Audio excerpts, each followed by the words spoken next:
Começar a entrevista, eu gostaria de pedir que você falasse um pouco sobre a sua família de origem, onde é que você nasceu e a sua escolaridade antes ainda da universidade. Pode ser? Pode, com certeza. Em primeiro lugar, quero agradecer muito o convite para esta conversa, que eu espero que seja útil. Eu sinto-me muito honrado por ser considerado merecedor de estar aqui. Já vi o painel dos outros entrevistados, é de facto, enfim, é muito gratificante, pronto. Eu sou dos 7 irmãos que nasceram num casal que era a Maria Antunes e o Armando Capucha. Eu fui o único que não nasceu em casa, em Vila Franca de Xira, porque a minha mãe teve uns problemas, umas complicações, teve de facto 3 gravidezes que correram muito mal e portanto eu tive que ser seguido por um médico e fui nascer em Lisboa, ao Campo Grande, ao pé do Isqueté, onde agora trabalho. Mas ao fim de 3 dias estava em Vila Franca de Xira, que era na altura uma vila com algum dinamismo, aqui perto de Lisboa, mas também virada toda para o campo, para a agricultura, e que entretanto foi mudando, como mudou toda a cidade portuguesa. Éramos 7 irmãos, como eu disse, mas curiosamente éramos sempre muito mais pessoas em casa do que os 7 irmãos e os pais, porque a minha mãe tinha um enorme prazer em receber gente, de maneira que os meus irmãos mais velhos tinham amigos na escola, os amigos estavam lá por Vila Franca, nem todos eram dali de Vila Franca, às vezes tinham dificuldades em arranjar sítio para comer, iam para a casa da minha mãe. Havia uma senhora no Alentejo que a filha vinha estudar para o pé de Lisboa e vinha para a casa da minha mãe. Eu guardo de memória uma certa ocasião que nós fomos passar umas pequenas férias a Oeiras, e nós éramos, portanto, uma família alargada, por uma casa muito pequenina, mas de repente estavam nessa casa para cima de 20 e tal pessoas. Porquê? Porque os amigos todos dos meus irmãos mais velhos resolveram ir passar férias connosco. Entre eles estava, assim, para ter uma ideia, a pessoa talvez mais conhecida hoje em dia era o António Antunes, o caricaturista, né, do Expresso, que era muito amigo dos meus irmãos e que foi também, e ele às vezes ainda quando me encontra diz que eu não sei como é que os seus pais tinham paciência, porque eram uns a dormir debaixo da mesa, outros a dormir no corredor, por todo lado, e a minha mãe lá se sentiria com aquela gente toda e o meu pai tolerava aquilo tudo com bonomia, mas era principalmente uma atitude perante a vida da minha mãe que gostava de ter gente com ela. E isso acho que me marcou, quer dizer, criou em mim um certo sentido gregário que ainda hoje, de certa maneira, perdura. A minha família, enfim, resultou de um encontro mais ou menos fortuito. A minha mãe era filha de um feitor que também era agricultor, enfim, que estava bem de vida, na Beira Baixa. Uma colega nossa, que é a Inês Mansinho, escreveu recentemente um livro, publicou um livro que era, se não me engano, chama-se Das Contas do Feitor à Empresa Agrícola Moderna, que é relativa à exploração, enfim, à empresa agrícola que era do pai dela e depois passou para ela. Bom, o feitor de que ela falava era o meu avô. E, portanto, a minha mãe era mais ou menos uma menina, naquele contexto, uma menina, na Beira Baixa, mas uma menina que vinha passar férias a Lisboa, à Costa da Caparica, e foi aí que conheceu o meu pai. O meu pai, por sua vez, era um rapaz muito esperto, mas muito pobre, porque o meu pai era filho de um pescador no Seixal, que conseguiu estudar, porque lá teve os seus méritos, não sei, essas histórias, à parte relativamente, enfim, nós agora fomos descobrindo alguma coisa, não pelo meu pai, mas por via dos irmãos dele, sobre, enfim, o percurso de vida dele, que é também interessante, mas era pobre, e a minha mãe costumava dizer, era uma das anedotas da casa, é que ela teve muitos pretendentes, mas tinha medo de casar com um homem estúpido, porque depois os filhos sairiam estúpidos. E ela diz que escolheu um homem inteligente e os filhos saíram todos malucos. Ela diz sistematicamente. E o meu pai, portanto, enfim, estudou um bocadinho, tirou o curso comercial, coisa que na altura era muito rara, arranjou um emprego como operário, mas era um operário muitíssimo qualificado naquilo que era então a emissora nacional. Ele era o radiomontador, portanto andou a montar aquelas antenas todas através das quais nós recebíamos a rádio, e fazia a reparação das instalações, e era um dos operários muito qualificados que tomava conta daquilo. Para além disso, era um homem muito interessante do ponto de vista da capacidade de trabalho. Ele sabia fazer tudo. Ele, lá em casa nunca entrou nenhum canalizador, nenhum carpinteiro, nenhum eletricista, nenhum estucador, nenhum pintor. Ele sabia fazer tudo, torneiro, mecânico, e depois até desenhador e projetista, que ele também aprendeu a trabalhar nisso, e tinha, durante grande parte da sua vida, 2 empregos para sustentar aquela tropa toda. Portanto, essa é, digamos assim, a minha origem familiar em termos globais. E a primeira escola que... Sim, eu ia já passar para isso. A minha primeira escola foi em Vila Franca, não é? Era a Escola do Bacalhau, atualmente Escola Álvaro Guerra. Acho que as memórias que eu tenho é que eu era bastante mimado na escola, embora fosse um rapaz do bairro, não é? Que andava com os outros rapazes todos. Era um menino um bocadinho mimado pela professora enfim, que gostava muito de mim. E tive um percurso, enfim, relativamente feliz, principalmente quando comparado com os meus colegas de escola, que eu lembro, são imagens que eu nunca me esqueço, que é dos meus colegas a levar reguadas, com fartura. Houve, aliás, uma vez que eu quase fiz propósito para também levar, porque comecei a dizer que não percebia nenhuma palavra que estava escrita no quadro, não sei o que dizer mais, porque aquilo era um bocadinho aborrecido, aquela tropa toda a levar pancada e eu nada. Mas pronto, isso teve uma consequência, é que, ao contrário do que aconteceu com os meus irmãos mais velhos, eu não fui para a escola técnica que existia em Vila Franca. Eles foram todos para a escola técnica, mas a professora fez uma maningância com a minha mãe para me subtrair ao exame de admissão à escola técnica. Na altura havia 2 exames de admissão quando terminávamos a 4ª classe, como se chamava, não é? Havia o exame de admissão aos liceus e o exame de admissão à escola técnica. E a professora com a minha mãe conseguiram que eu faltasse ao exame de admissão à escola técnica. Também soube isto só mais tarde. Não era que só fui fazer o exame ao liceu. Fui fazer o exame de admissão aos liceus no Passos Manuel. Isso é também relativamente importante depois para o meu trajeto, porque o meu pai levou-me uma vez ao Passos Manuel, portanto, naquela altura tinha 10 anos, de Vila Franca a Lisboa era uma hora de comboio, cerca de 30 km até o Passos Manuel mesmo, e ele levou-me lá uma vez ao Passos Manuel para eu fazer o exame de admissão. E a partir daí eu fui estudar para o Passos Manuel depois, entrei e fui estudar para lá, e ia todos os dias sozinho para Lisboa.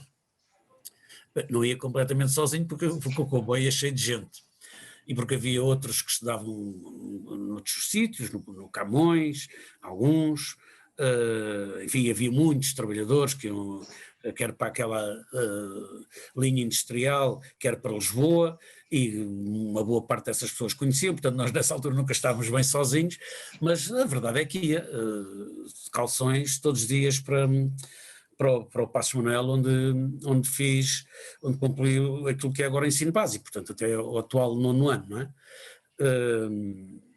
Por lá comecei a abrir os olhos a muitas coisas. Eu jogava handball no Passos Manuel. Foi lá também que eu comecei a ganhar um certo gosto pela história, por influência de um professor de história que foi muito importante na minha formação. Mais tarde haveria uma outra professora de história, mas já em Vila Franca, que também teve uma grande influência. Mas jogava handball, fui à Espanha pela primeira vez, precisamente com a equipa de handball de Passos Manuel, e portanto fiz a minha internacionalização por essa via. E eu, quando ficava mais tempo em Vila Franca durante as férias letivas, sentia que de facto, em comparação com os meus amigos todos, que eram os mesmos de sempre, eu tinha um bocadinho mais de mundo, como nós dizemos por aqui, tinha um bocadinho mais de mundo do que a maior parte dos meus colegas, que relativamente aos quais a maior parte não seguiu estudos. Uma das coisas que me impressionava muito era passar por alguns deles e ver como eles estavam, por exemplo, feridos do trabalho. os que tinham ido, por exemplo, a cortadores Carlos Verdes, que são aquelas pessoas que nos talhos fazem os bifes e as febras, com frequência ficavam feridos, ou então viam-os a ir para o trabalho, não podiam já brincar connosco, e portanto essa experiência foi muito também marcante, porque de todos os que andávamos na mesma turma na escola do Bacalhau, a escola Álvaro Guerra atualmente, só para aí 5 é que foram estudar, o resto acabou a escola e foi trabalhar. E isso é uma coisa que eu hoje tenho uma consciência muito forte, porque estudei esses assuntos, naturalmente, e aprendi acerca deles. Mas esse testemunho é importante também para a minha percepção do mundo. Isto cola depois com uma outra realidade. É que em Vila Franca, eu fui estudar para o Paço Manuel porque em Vila Franca não havia escola pública, só havia um colégio, e isso o meu pai não podia pagar. Eu estudava, eu tinha uma bolsa de estudo que dava para ir para o Paço Manuel, mas não dava para frequentar o colégio em Vila Franca. Quando estava a terminar o 5º ano dos liceus, ainda o terminei lá, mas 3 meses antes abriu a secção do Padre António Vieira em Vila Franca de Xira, portanto passou a haver um liceu público em Vila Franca de Xira. E eu já fui fazer o antigo 6º e 7º a esse liceu. Foi onde conheci então a tal outra professora, Isabel Pimenta, nunca mais me esqueço do nome, que foi muito importante na minha formação. Mas por essa altura eu já tinha outras atividades também em Vila Franca, porque estava em Vila Franca, não havia handball, ainda tentei, joguei ali 3 ou 4 anos com os séniores, mas aquilo era pouco interessante, porque eles eram mais velhos, e portanto os meus amigos estavam todos a jogar futebol, e eu fui também jogar futebol. E nessa altura também, Dores, não só ouvi porque tens o microfone desligado. Sim, tinhas que idade nessa altura, quando foste para o Padre António Vieira? Portanto, teria 15 anos. E comecei a jogar futebol no União Desportiva Vila Franquense. E tinha já nessa altura um contacto com o movimento associativo, com a política, que foi de facto extraordinariamente precoce. Os meus irmãos mais velhos tinham atividade política, os 3, a minha irmã e os meus 2 irmãos mais velhos, tinham atividade política, tiveram problemas com a polícia, etc. A minha mãe tinha uma atitude protetora em relação a um grupo que havia ali muito perto da minha casa, que ocupava uma vivenda, que era o 34, onde se encontrava uma série de militantes antifascistas, e que havia uma certa confusão típica daquela era, porque havia cristãos progressistas, comunistas, havia ali uma misturada. Nessa altura o meu irmão foi fundador de uma coisa que era o Centro Algerredol, depois deu origem à cooperativa Algerredol, e era animador também, era um dos ativistas de uma coisa que se chamava a Secção Cultural da União Desportiva Vila Franquense, que eu comecei a frequentar muito novo, portanto desde os meus 15 anos eu jogava futebol e depois ia lá, e estava com os mais velhos, não é? Com aquela gente toda, e comecei a ter alguma atenção à política, não é? Eu guardo também na memória desse tempo, eu teria para aí os meus 16 anos, quando a polícia foi lá à Secção Cultural da União para fazer uma vistoria à biblioteca, que era a Biblioteca Alvarjadol. Levaram, eu lembro, porque era motivo de brincadeira entre todos, que eles levaram todos os livros que diziam Lenin, mas não levaram, deixaram lá os que diziam Vladimir Ilyich Ulyanov. E portanto ficaram lá esses livros todos. E eu devo dizer que esses livros e outros foram parte da minha formação inicial de leitor já mais crescido. Enfim, eu li no Centro Alvarjadol, li os Asterix todos que estavam publicados até à altura, que lá havia essa divulgação cultural mais forte e tal, pude lê-los lá, já não era só o tipo Patinhas e tal. Li essas coisas, mas depois eu lembro de, por essas alturas, ter lido as questões do leninismo, do Stalin, ter lido livros de anarquistas, do Proudhon, que é propriedade, ter lido uma outra coisa de Marx. Eu li essas coisas, li também depois as cartas de prisão de George Jackson, por exemplo, tinha uma grande atração pela Angela Davis, houve uma altura que até comecei a ter um cabelo como a Angela Davis, que o meu cabelo assim meio encaracolado era. Eu comecei a ter um cabelo como a Angela Davis, que agora eles chamam afro, né? Mas para mim era aquele póster da Angela Davis que os meus irmãos tinham, o meu irmão mais velho tinha lá em casa, que era uma grande referência. Enfim, e tive uma socialização com a política muito jovem, por essa altura. É claro que já tinha andado com todos os outros que vínhamos no comboio, antes, quando andava no Passos Manuel, a cantar as canções de Zeca Afonso e as outras todas, nos períodos eleitorais, não é? As eleições de 69 e 73 já foi em Vila Franca, mas de 69, portanto, esses movimentos, eu conheci essas coisas. Mas aí comecei a ter, enfim, lembro-me bem já de algumas dessas atividades e, enfim, não nada de muito estudar, uma criança, não é? Mas era uma criança que tinha mais ou menos a consciência de que, quando veio 25 de Abril, tinha 17 anos, tinha a consciência que no ano a seguir tinha que dar um nome para a tropa. Não, nós tínhamos que dar um nome, os rapazes tinham que dar um nome para a tropa. E eu estava com muitos amigos meus, já nessa altura, nós crescíamos muito depressa, porque nessa altura estávamos já a fazer contas à vida sobre o que é que íamos fazer a seguir. Vamos à tropa, não vamos à tropa? Como é que fazemos? Isso também foi importante para a minha formação, digamos assim. Eu, quando chegou o 25 de Abril, tinha já uma percepção bastante aguda de questões como as desigualdades sociais, questões como a necessidade de fazer política, enfim, um compromisso mais ou menos forte com a liberdade, com a democracia. Era para mim, eram matérias relativamente arrumadas, digamos assim. Não tinha dúvidas sobre essas coisas fundamentais. No 25 de Abril, tu tinhas que, no 25 de Abril, 74... 17 anos. 17 anos. Tinhas 17 anos e estavas em que fase de escolaridade?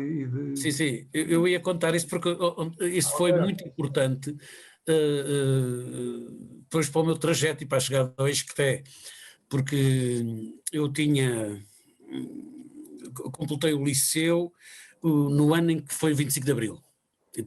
Portanto, digamos assim, os últimos meses de aulas, de abril até junho, que é quando deviam acabar as aulas,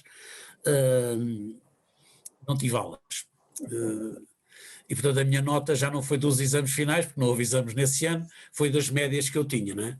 Mas, de qualquer maneira, eu também não ia a exame, nem exame de admissão à faculdade, porque eu tinha nota de 14. E estava determinado a entrar em História. Era o meu percurso normal, seria entrar em História. Mas veio 25 de Abril e mudou tudo. Eu envolvi-me politicamente de uma forma muito grande, na altura, com o partido, que era o MRPP, que tinha uma presença muito forte em Vila Franca de Xira. Não era bem o mesmo partido, e hoje compreendo isso perfeitamente, que existia em Lisboa, que eram mais estudantes e intelectuais. Em Vila Franca não, era uma base operária muito forte, de trabalhadores, jovens, mas pessoas de outras classes que tinham uma célula grande, não é? Depois via saber que o MRP tinha em Vila Franca 40 militantes em 1970, portanto, aliás resultou de uma cisão do PCP. E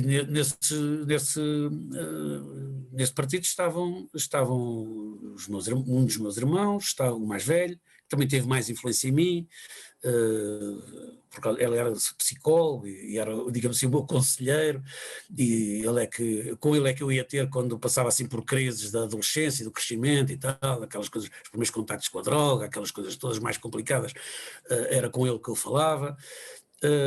E ele andava por aí, por essas áreas, depois mais tarde foi para outras, mas eu embarquei nisso e envolvi-me naquilo como todos os jovens se envolveram na altura, foi de alma e coração. E, portanto, o que aconteceu foi quando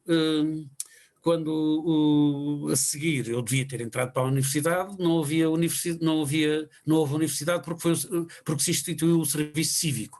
E, portanto, a minha geração ficou toda um ano a marcar passo, supostamente para fazer o serviço cívico. E eu entendi que se era para fazer o serviço cívico, não ia fazer, ia trabalhar. E fui trabalhar. Trabalhei como operário. Não tinha qualificações, não sabia fazer nada, e os empregos que estavam disponíveis eram esses. Trabalhei primeiro a descarregar peixe na lota de Vila Franca, enfim, muitas experiências que eu tenho também daí. Depois trabalhei como operário metalúrgico e serralheiro civil, até que chegou a altura de ir para a tropa. Fui para a tropa e, por razões meio políticas,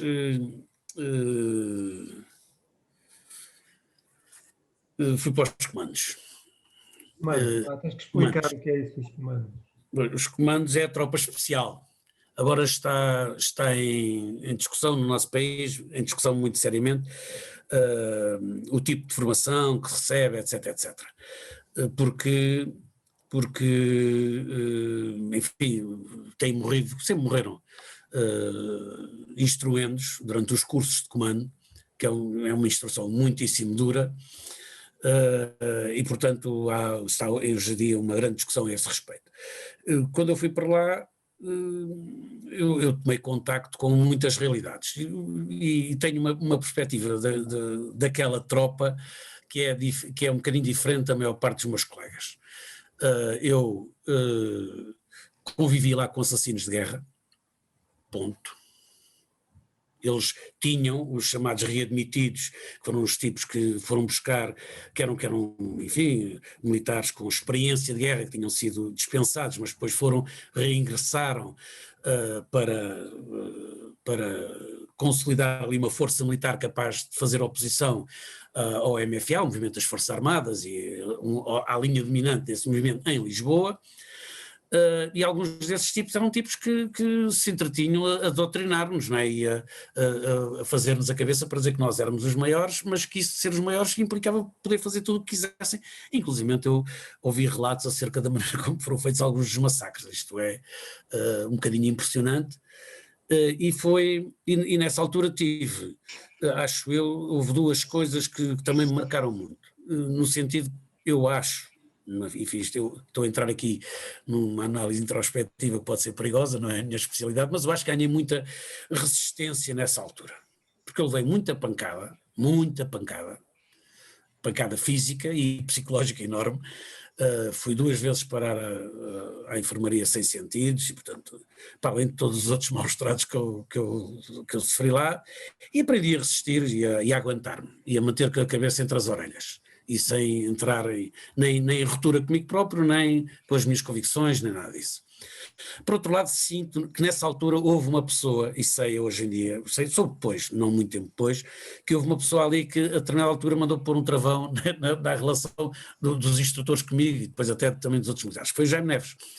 O Jaime Neves, acho eu que não era, não encaixa no... O Jaime Neves, e na verdade a maior parte dos oficiais e sargentos que lá estavam, não encaixam nessa imagem dos assassinos de guerra. Era um indivíduo como o outro, não era um esquerdista, não era como eu, mas tinha uma certa... Era um democrata, acho eu, pelo menos. Não é por acaso que ele, aliás, participou no 25 de Abril, depois é que lá esteve do lado dos Ramalhianos quando foi o 25 de Novembro, mas hoje em dia quase todos nós consideraríamos que o Ramalhianos é relativamente de esquerda, não é? E por isso... eu aí aprendi 2 coisas, é não ver as coisas só a preto e branco, mesmo ali em que tudo poderia indicar-me uma direção, eu vi que havia nuances e que essas nuances podiam ser importantes. E a outra foi a resistência. A capacidade de aguentar. Luís, só uma dúvida. Você mencionou que apanhou muito, né? Apanhei muito. Eu já tinha estado preso. A formação? Já sabia o que era estar em risco, mas na altura apanhei muito, sim. Apanhei mesmo. Sim, mas eu queria lhe perguntar, você apanhou, fazia parte, vamos dizer assim, da formação, ou apanhou porque era esquerdista? Era uma coisa pessoal? As duas coisas. Apanhei porque todos apanhavam, mas depois apanhava uma carga suplementar. Que eu sei que era devida, porque uma vez puseram-me à prova com uma pistola que percorreu numa prova dessas de tiro, não é? Em que percorreu o meu corpo todo com uma pistola apontada, a cabeça aos pés, e caiu ali, e perguntaram-me se eu sabia o que era o MRP e outras coisas já, não é? E portanto mas isso parou, senti que houve uma altura que parou, e depois aí a pancada passou a ser a normal da formação, do treino. Mas nessa altura aconteceu uma outra coisa importante que também formou esta minha aquilo que eu acho que é esta capacidade de resistir a contextos problemáticos, não é? É que eu fui expulso do Comitê Central do MRP nessa altura, estava na tropa. Porque passei a ser da linha negra, ainda hoje para mim não é claro porque é que passei a ser da linha negra, mas fui expulso. E eu fiz questão de ir à reunião em que fui expulso. Fiz questão de ir. e dizer, bom, vocês digam lá porque é que são da linha vermelha e eu sou da linha negra, e enfrentei aquele ambiente que é muito hostil, é uma coisa pesadíssima, mas eu estive lá e reagi, que era uma coisa que eu também já tinha aprendido, sei lá, eu lembro das assembleias de sindicatos metalúrgicos, em que eu subia ao púlpito para dizer mal da direção dos sindicatos, perante uma assembleia enorme. Eu acho que na altura eles só não me batiam porque eu era mesmo uma criança, né? Eu tinha pai dos meus 18 anos, e eles também, por outro lado, havia alguns que me conheciam aqui de Vila Franca e tal, e diziam, pá, deixa lá estar o rapaz, não lhe façam mal e tal. Mas isso eu pensar hoje, né? Na altura não, achava que era a minha obrigação fazer aquilo e tal, mas alinhávamos um bocado nesses credos e eu fazia. E mais tarde, muito mais tarde, houve situações que eu passei idênticas e que eu me lembrei desses momentos, e portanto a gente aprende e ganha uma rotina que nos impede, por exemplo, de entrar em pânico perante essas situações de ameaça ou de perigo. E eu realmente, várias situações em que eu estive já, tendo a não entrar em pânico, não entrar em ruptura, nem entrar em perda. E foi esse tipo de experiências que dessa altura, não é? Uhum. Quando saí da tropa, em 1981, princípio de 1981, voltei a trabalhar, aí já fui para o operário químico, e já não tinha atividade política, e portanto eu pensei, o que é que eu vou fazer? Lembro-me que ainda fui para a direção do Cineclube Vilafranquense, portanto eram atividades da secção cultural da União e tal, essas coisas, mas aquilo não era suficiente e resolvi voltar a estudar. O que se tornou possível, não encontrar operário químico, isso durou para aí 9 meses, porque aí trabalhava por turnos, não é? Portanto fazia turnos, mas eu consegui entrar para a MAG. A MAG era uma grande empresa metalomecânica que existia aqui perto de Vila Franca, em Alverca, no concelho de Vila Franca, e eu mudei de classe também, porque fui para agente de produção, já não era operário e passei para aquilo que nós chamaríamos hoje, segundo a tipologia ali do António, do João Ferreira de Almeida, um empregado executante. Embora estivesse no operário, porque o agente de produção estava, no meu caso, no armazém do ferro, e outros agentes de produção como eu estavam nas oficinas. Portanto, era uma malta que tratava de transformar os processos que vinham dos gabinetes de desenho para a máquina, para a oficina. E eu fui para a MAG como agente de produção, estive lá ainda 6 anos e tal, e foi aí que voltei a estudar. Resolvi estudar para fazer tempo de estar ocupado.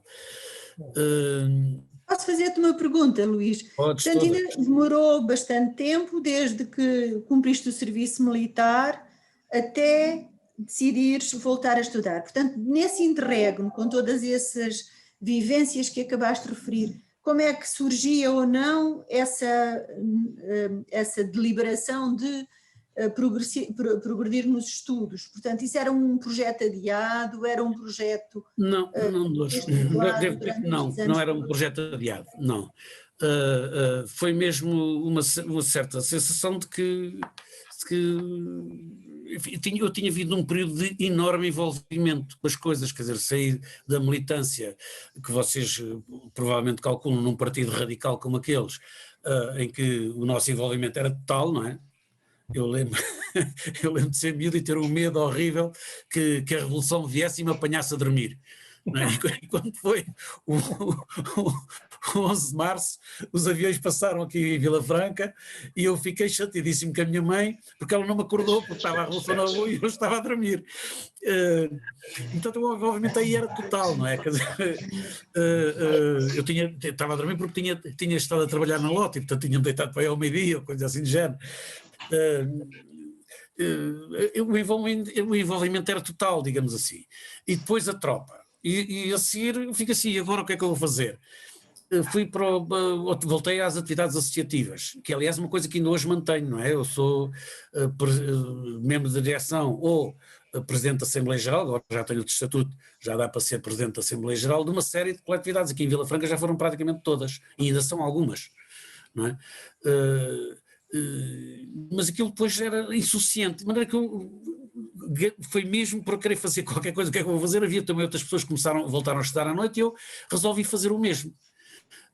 Fui obrigado a fazer o 12º ano, portanto foi no primeiro ano em que houve 12º ano, uma grande confusão, fui para Chelas. Aqui um parênteses, um dia vou fazer um livro sobre, se tivesse saúde para isso, sobre os meus 50 anos no comboio entre Vila Franca e Lisboa. Porque eu ia para o comboio para a Maga e depois comecei a ir outra vez de comboio de Alverca para Lisboa e depois de Lisboa para Vila Franca. Andei sempre no comboio, aos 50 anos, e é extraordinário a quantidade de coisas que eu vi mudar. Desde a relação com o revisor e do comportamento pessoal nos comboios, o que as pessoas fazem nos comboios, até quem são as pessoas que vão nos comboios, a paisagem que a gente vê nos comboios, ali espalha-se todas as transformações de fundo da nossa sociedade, são completamente visíveis. 50 anos de comboio, eu tenho memórias que eu acho que serão muito interessantes para contar, quer das sociabilidades mais diretas até às mudanças estruturais da nossa sociedade.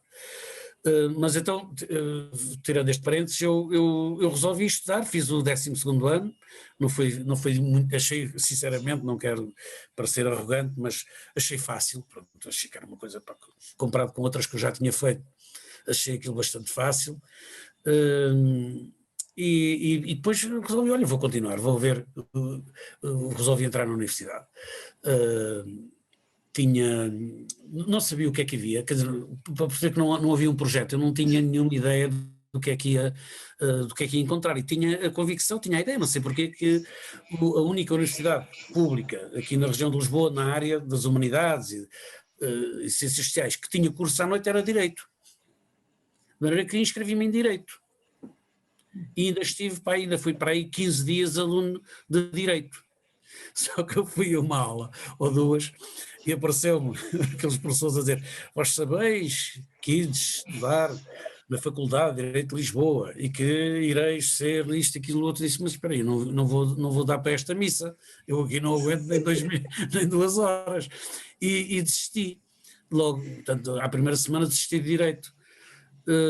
Por sorte encontrei um amigo meu, que é daqui de Alverca, que tinha andado a estudar no 12º ano comigo, portanto fez mais ou menos o mesmo trajeto, e que tinha entrado em Direito, que tinha entrado em Sociologia, mas queria entrar em Direito. E Sociologia era uma coisa que eu tinha bastante presente, porque no secundário, aqui em Vila Franca, eu tive o privilégio de fazer alguns trabalhos, nomeadamente nas cadeiras de História e de Filosofia, que as professoras deixaram-me, em vez de fazer testes, fazer trabalhos. E lembro perfeitamente que um dos trabalhos que eu fiz, há 2 que eu me lembro perfeitamente, um era sobre a inteligência, não é? Indo lá buscar os livros do meu irmão, que era psicólogo e tal, e a minha cunhada, e outro foi um trabalho de Sociologia, o que é a Sociologia, uns livrinhos de Sociologia, 2 ou qualquer coisa, eu fiz um trabalho, e a Sociologia ficou-me sempre, tal como a Psicologia, por razões diversas, mas as ciências sociais, a História, como eu disse, ficou sempre como a minha preferência, não é? E quando ele me disse que estudava Sociologia, eu fiquei espantado e trocámos logo ali, decidimos trocar. Ele não tinha conseguido entrar em Direito, porque tinha a mesma nota, exatamente a mesma nota do último que tinha entrado, mas por razões de idade ficou para trás, portanto, eles admitiam primeiro os mais novos, e portanto ele ficou para trás, e eu que tinha nota para entrar em qualquer lado não tinha problemas de entrar no ISCTE, de maneira que resolvemos trocar. Eu comecei a frequentar as aulas, eu lembro perfeitamente da Miriam, da Maria de Lourdes Lima dos Santos, do Mário Morteiro. Essas aulas eu comecei a frequentá-las ainda sem ter a matrícula no ISCTE regularizada. E é claro, foi um amor para a vida, não é?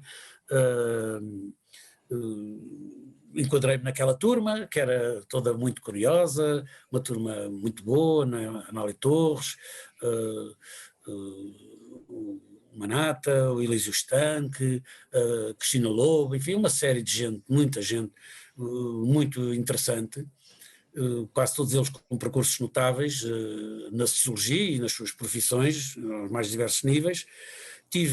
Nesse ano tive a Dores como minha professora, era assistente na altura da Maria de Lourdes Lima dos Santos, da cadeira de Sociologia Geral, não é?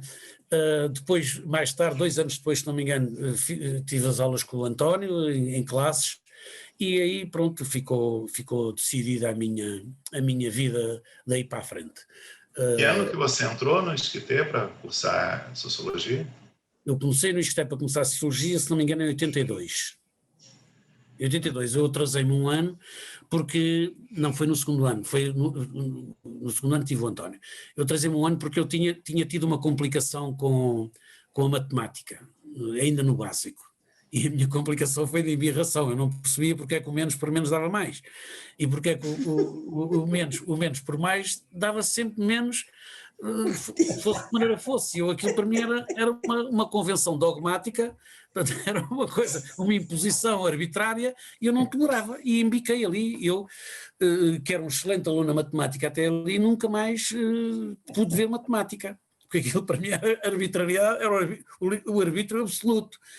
E não podia ser, quer dizer, não engolia aquilo. E resolvi esse problema como? Fazendo num ano só, fazendo as duas disciplinas de matemática e de estatística. E para ter alguma coisa que eu achasse interessante para fazer. Também me inscrevi em classes sociais. E portanto houve um ano em que eu só fiz essas 3 cadeiras.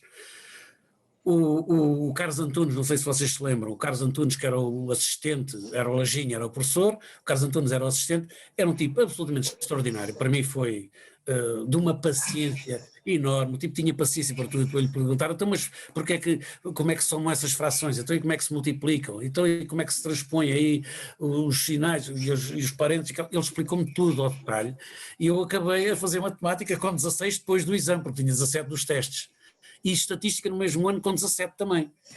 De maneira que desbloqueou-se a minha questão, porque ele fez uma demonstração matemática, ele fez no quadro a demonstração de porque é que menos por menos dava mais, com as tendências para o mais infinito e para o menos infinito, e quando é que aquilo tudo se encontra. A demonstração ficou feita e eu percebi, pronto, é isto. Então isto afinal não é um arbitrário, corresponde a um raciocínio lógico e consistente. E aí passei a estudar matemática como um louco, que eu pensava que ia ser um grande sacrifício, e passou a ser até uma diversão, que eu fazia aquilo tipo de palavras cruzadas. Uma vez fiquei na estação de Entrecampos, que não é nada como é agora, era um apiadeiro, a resolver exercícios com o estudo das funções, e o comboio passou e eu nem entrei no comboio, não dei por ele, eu só entrei no outro a seguir. Mas pronto, isto foi para aí, eu entrei para aí em 82, acho eu. Portanto, levei 5 anos a concluir o curso. Era de 5 anos na altura ou era de 4? O curso era 4 anos. 4. Mas havia depois aquela coisa do nós tínhamos, não era bem uma tese, era o trabalho de desenvolvimento e tal, que correspondia, sim, ao seminário, e portanto que era, enfim, um bocadinho mais de 4 anos no total. Você trabalhava durante o curso? Trabalhei sempre, sim, sempre numa fábrica. Entrava às 8, fui subindo lá na hierarquia da empresa, cheguei encarregado do ferro, do armazém do ferro e dos armazéns, de todos, quer dizer, quando saí era encarregado dos armazéns, e toda a gente dizia que eu era doido por sair da MAG. Já se quiserem conto também essa história, que terminei o curso, curiosamente… Fizeste o curso noturno, não é? Fiz o curso noturno, como trabalhador estudante. Era muito comum nessa altura, todos nós frequentámos. Sim, era muito comum nessa altura, e nessa altura foram estudar Sociologia muitas pessoas com trajetos parecidos com o meu. Pessoas que tinham tido militância política, que andaram a fazer as mais variadas coisas na vida, que ganharam um certo gosto pelas questões da política, da cultura, da sociedade, as injustiças. Tudo isso nos levou ao curso de Sociologia e permitiu durante uma série de anos ter as turmas noturnas, aliás, muito bem frequentadas. Não foi só num ano, foram depois uma série de turmas a seguir à minha, e as outras tinham sido igual, né? Tinham sido a mesma coisa, tanto quanto eu sei. Estão aqui, aliás, algumas das pessoas dessas outras gerações, e isso era uma característica do ISCTE, não é? Essa capacidade de captar aquele público que eu acho que contribuiu também nas diversas dimensões da qualidade dos estudantes, dos trabalhos e depois do percurso académico, que tiveram uma boa parte deles, contribuíram muito para a história do ISCTE e para o desenvolvimento do ISCTE. E quando terminou o curso, você já tinha vontade de seguir a carreira acadêmica? Bom, aí já colocava isso como hipótese, não é? Obviamente que eu tinha uma nota boa, portanto tinha um capital escolar forte. Nesse ano em que eu acabei o curso foi um ano extraordinário, porque foi o ano em que também nasceu a minha filha Verónica, a minha filha mais velha. Eu tenho 3 filhos, não é? 2 do primeiro casamento e um outro do segundo casamento. Já agora tenho também 3 netos e vem aí a caminho o 4º. Portanto, a tradição familiar, estas tendências, é o habitude, né? Tendem a produzir este tipo de efeitos. Os capuchas reproduzem-se muito, felizmente. Mas nessa altura aconteceu isso. A MAG, que era uma enorme empresa tecnologicamente muito evoluída para o contexto nacional, não é? O António sabe bem disso, não apenas porque andou lá perto, nas centrais de cerveja e tal, mas porque eu também fiz trabalhos sobre a MAG e sobre o que aquilo representava do ponto de vista não apenas do coletivo operário, mas também do ponto de vista do desenvolvimento tecnológico, da importância estratégica para o desenvolvimento do país. A MAG na altura tinha tecnologia para fazer as centrais térmicas que estão agora a ser desmanteladas, não é? De Pego, de Sines, de Carregado, de Setúbal. Todas essas centrais foram feitas com o ferro que eu para lá mandei. Estão agora a ser desmanteladas algumas. Mas a MAG começou nessa altura a fazer o downsizing e começaram a aparecer as primeiras propostas para os trabalhadores que, para quem quisesse rescindir o contrato. Eu não seria, aparentemente aquilo era para começar a mandar os mais velhos embora, mas eu, como eles fizeram aquilo, resolvi também, porque eu pensei assim, bom, estou a acabar o curso, já estou a ficar sinceramente um bocado farto disto que faço aqui, acho que posso fazer outras coisas, com certeza daqui a pouco tempo tenho a minha licenciatura concluída, tenho uma nota boa, portanto vou arriscar, e recebi o dinheiro da indemnização, não era muito, mas era bastante, que era mais que 3 anos de ordenado. E arrisquei. E, por sorte, nesse mesmo ano abriu um concurso para o ISCTE, a Dores foi desse concurso, era júri desse concurso, juntamente com o Vítor Matias Ferreira, se não me engano, e que foi depois professor na Católica. Desculpem lá, a Covid faz-nos isso, a minha memória não é já a mesma que era. Mas entrei para o ISCTE como assistente estagiário, nesse mesmo ano em que acabei o curso. Primeiro já tinha saído da MAG, tinha rescindido, na altura uma decisão muito difícil, porque toda a gente achava que era uma parvoíce. Eu tinha um salário relativamente bom, era encarregado já e portanto estava, eu gostaria de dizer, já relativamente bem de vida, mas eu arrisquei e depois as coisas correram bem. Entrei no ISCTE, fui... Então, e agora, aí no ISCTE, o desenvolvimento dos teus interesses, não é? De pesquisa, de análise, como é que... Bem, entrei no ISCTE e fui lecionar na cadeira de Sociologia Geral, onde estava a Dores. E mais tarde, passado, se não me engano, 3 anos ou 4, uma coisa assim, fui lecionar para a cadeira de Sociologia das Classes e da Estratificação, onde estava o João Ferreira de Almeida, o António Firmino da Costa, etc. Portanto, e essas foram as minhas, do ponto de vista académico, do ponto de vista, escolar, as minhas especializações, que eram bastante generalistas, digamos assim. E eu acho que essa marca do generalismo é um atributo que eu trago comigo desde essa altura. Eu, no mesmo ano em que entrei para o ISCTE, que saí da MAG, etc., foi um ano extraordinário, tinha 30 anos, 1987, iniciou-se em Portugal o 2º Programa Europeu de Luta contra a Pobreza, e um dos projetos de investigação à ação que integravam esse programa decorria aqui no Concelho de Vila Franca, num bairro social do Concelho de Vila Franca. E vieram ter comigo para saber se eu queria ser o responsável por coordenar as atividades de investigação, ação e de avaliação nesse projeto.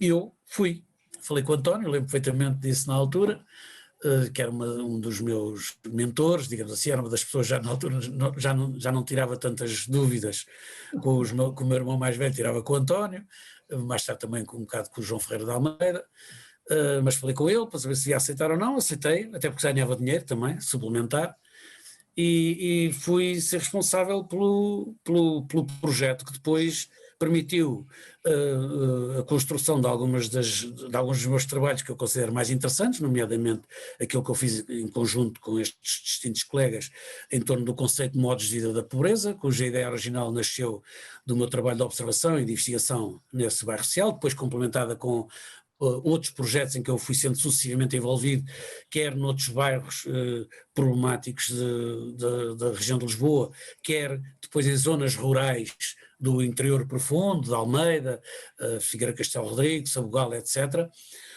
onde também me envolvi em projetos de luta contra a pobreza, em que eu desenvolvia, em alguns casos com outros colegas nossos, nomeadamente com o João Ferreira de Almeida, as atividades de avaliação e de investigação, e a partir daí as coisas foram crescendo, foram se diversificando, com a seguinte característica. Dores, nunca planeei muito e fui sempre dizendo que sim a tudo aquilo que eu achava que podia fazer. De maneira que às 2 por 3 eu estava a trabalhar na questão da avaliação da educação de adultos, do quadro comunitário de apoio, portanto as políticas de formação de adultos em Portugal, fiz a avaliação com o Alexandre Rosa, o Paulo Pedroso, o João Ferreira de Almeida a coordenar, o Vieira da Silva, enfim, era uma equipa muito interessante, mas educação de adultos. Fizemos os trabalhos para a avaliação do Horizon, que era um programa de formação e de desenvolvimento social, formação de grupos desfavorecidos, portanto a pobreza passei para um âmbito mais alargado, mas setorialmente mais limitado, que era a da formação e emprego de grupos desfavorecidos, daí para a construção de planos nacionais na área da reabilitação, enfim, e nunca mais deixei de diversificar as minhas linhas de investigação e de pesquisa, mantendo sempre, acho eu, 3 ou 4 princípios que organizaram isto tudo. O primeiro foi uma convicção muito forte de que a investigação pode efetivamente ser útil do ponto de vista do policy making, quer a nível global, quer a nível setorial, quer a nível local. Portanto, grande parte das coisas que eu fiz, também fiz investigação fundamental, mas a maior parte das coisas que eu fiz, da qual também saíram depois os produtos mais académicos, digamos assim, tese de mestrado, tese de doutoramento, artigos científicos, tudo isso, mas foi quase todo esse trabalho, foi aquilo que nós podíamos chamar quase sociologia aplicada, não é? Aos mais diversos domínios. Portanto, essa convicção teve lá. Depois, uma relativa diversidade temática sem extravasar. Quer dizer, nunca fui a matérias que eu não conseguisse dominar de alguma maneira. Enfim, se não eram as matérias que eu dominava, eram vizinhas, não é? E portanto ia expandindo, mas sem saltos abruptos, quer dizer, não ia para o mercado à procura de projetos em qualquer área.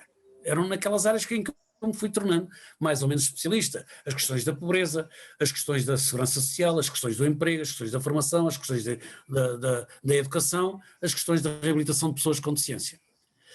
E depois mantive sempre uma outra linha de pesquisa, que essa é talvez aquela pela qual infelizmente eu sou mais conhecido, que é a das culturas populares.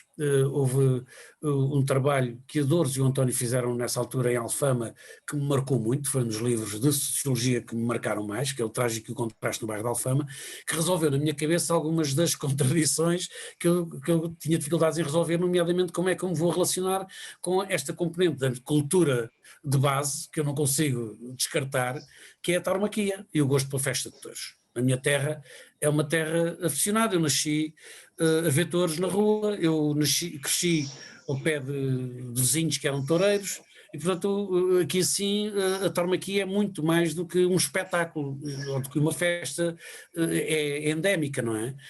E eu como é que resolvi isto? Bom, e resolvi através, esse livro ajudou muito a perceber muitas coisas, e a verdade é que continuei sempre a ter uma linha de pesquisa, neste caso nunca financiada, a não ser no recente projeto da Tormaquia Património Cultural, em que ganhámos um orçamento participativo para fazer esse estudo, mas até aí eu mantive sempre uma linha na lógica numa lógica, digamos assim, mais antropológica, mais compreensiva e, enfim, mais vinculada à sociologia da cultura, que foi também uma área que me interessou sempre desde o princípio. Mas, curiosamente, não pude obstar de repente estar a ter também uma implicação prática. As pessoas estudaram o fado e pronto, o fado ficou lá e elas ficaram a estudar outras coisas. Eu não. Essa característica, enfim, talvez seja mais forte que eu, mas eu nunca fui capaz de fazer isso, dizer, não, vou só estudar isto, mas estou descomprometido.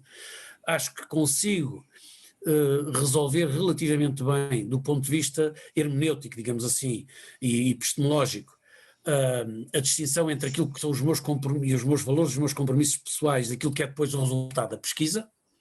Acho que isso, até certo ponto, pelo menos, faço bem, mas depois tenho dificuldade em manter-me nos resultados da pesquisa e no campo científico e salta-me sempre o pezinho para a chinela, quer dizer, salta-me sempre o pé para a ação, para a intervenção. Isso marcou também muito o meu trajeto. Eu, durante este período em que estive no ISCTE, que são já uns anos, fui também, por exemplo, diretor-geral do departamento DEPP, Departamento de Estudos, Prospectiva e Planeamento do Ministério do Trabalho e da Solidariedade. Nesse âmbito fui coordenador do Plano Nacional de Emprego, com bons resultados, acho eu, enfim, o balanço é extraordinariamente positivo, para mim pessoalmente também, porque foi muito enriquecedor, foi uma das razões pelas quais eu consegui correr o mundo, ir para todo lado, a fazer pesquisa, a fazer intervenções, participar em congressos, etc. Depois, mais tarde, fui diretor-geral do Ministério da Educação, aquilo que é hoje a Direção-Geral de Educação, e diretor da Agência Nacional para a Qualificação, onde fui responsável pela educação de adultos e pela educação profissional no nosso país, num momento de grande mudança nesses dois domínios.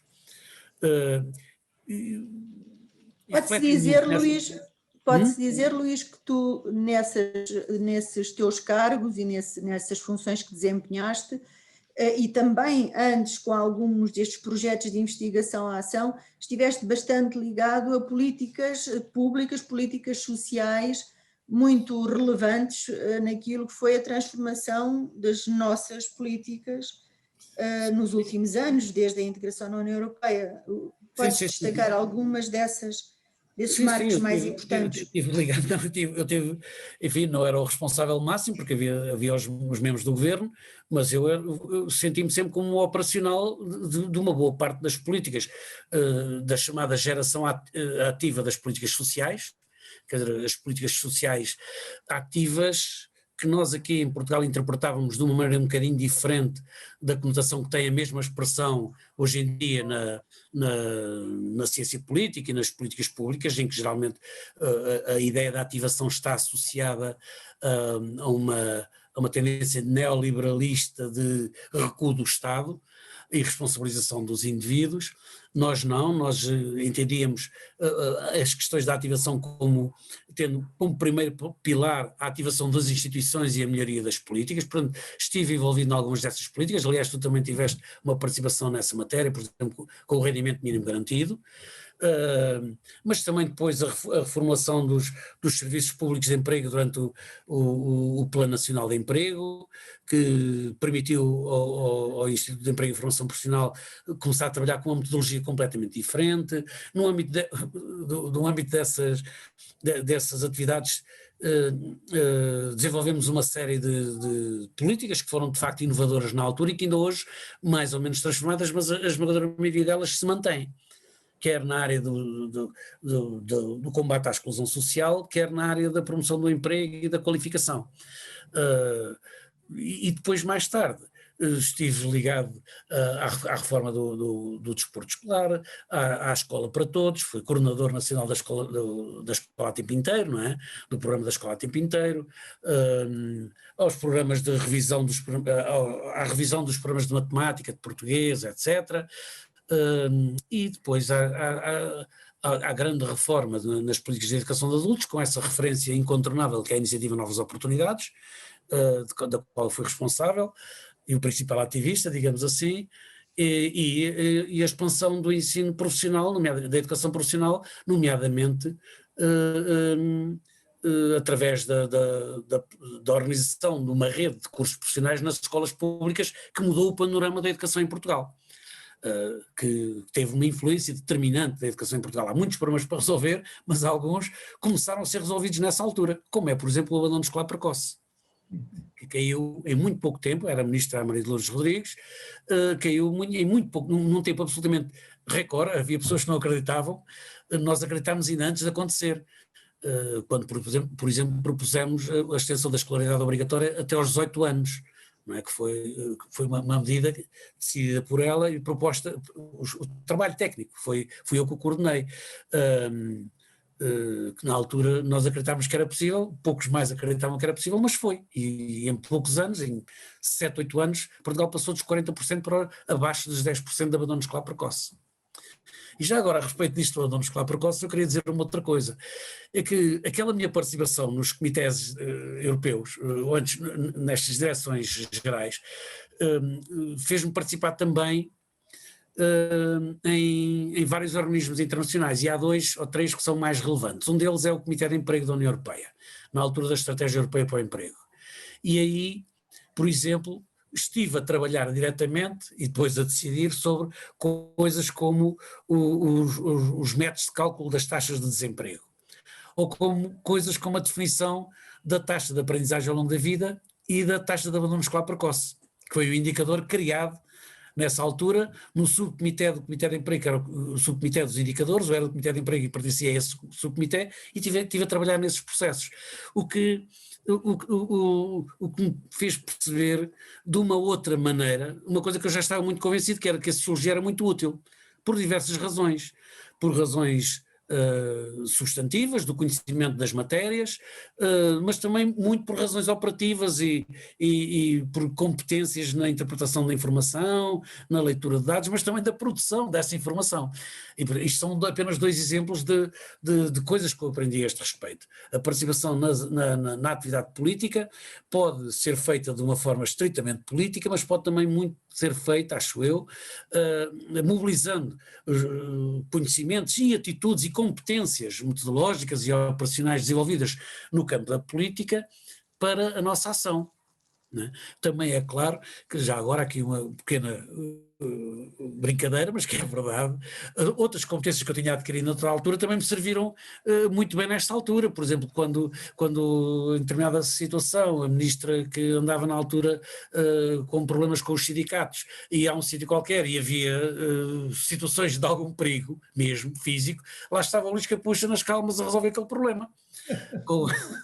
Provocando o adversário, tornando mais nervoso do que nós e depois controlando aquela coisa toda, que eram táticas que eu tinha aprendido, ou então em situações em que ficava tudo paralisado com medo por causa de pateadas em pavilhões, cada vez que se falava do representante da Ministra da Educação, caía 5.000 professores e alunos e não sei o quê, uma pateada enorme, uma coisa enorme, e ficava tudo em pânico, Presidente de Câmara, isto, aquilo outro, e eu calmamente deixava aquilo passar e depois respondia de uma forma assertiva, não é?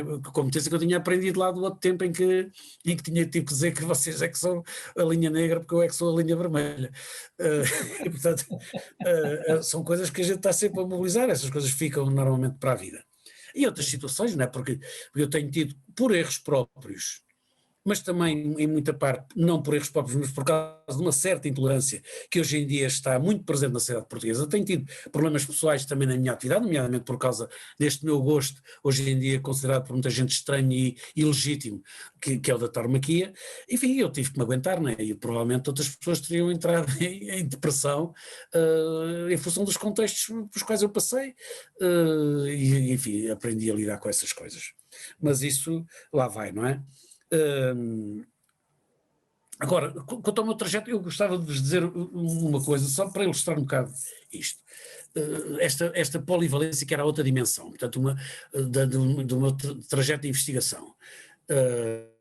Portanto, eu disse que uma das dimensões mais importantes era esse sentido de utilidade do trabalho científico e da investigação, que me levou sempre a orientar-me tanto para projetos aplicados de alguma maneira, e a outra é a diversidade, dentro de um campo mais ou menos limitado, mas uma certa diversidade. Só para ter uma ideia, nos últimos 3 anos, eu fui coordenador dos seguintes projetos de investigação, todos a decorrer no CIES.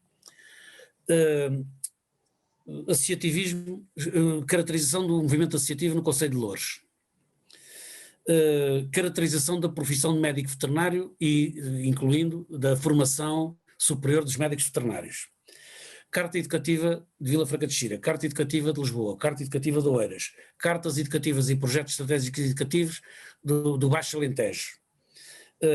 Avaliação do Programa Operacional Capital Humano, que foi o programa que financiou grande parte das políticas de educação que são passíveis de apoio pelo Fundo Social Europeu, cursos profissionais, combate ao incesto escolar, escolas TAPE, formação de professores, enfim, tudo isso. 3 projetos em colaboração com uma associação que se chama Inovar Autismo, na área da integração de pessoas com deficiência e enfim, dos direitos humanos. Estudo de caracterização do movimento mutualista em Portugal.